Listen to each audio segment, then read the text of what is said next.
Sylvia and her son were out one day running errands. As they were on their way home, her son Matthew laughed and said, "Do you smell that?" She noticed the odor coming from her air vents and turned them off and rolled down the windows.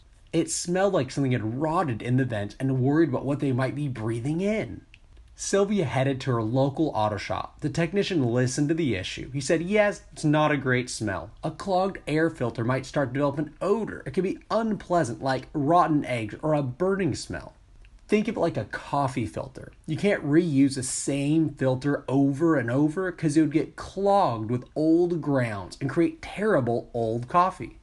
Your car actually has two air filters. The first one stops the lovely smells your engine produces from getting into your vehicle through your air vents. The second one stops dirt, leaves, and dust from getting into your engine. If clogged, your engine can barely breathe, which can cause low gas mileage, your engine running rough, or not at all.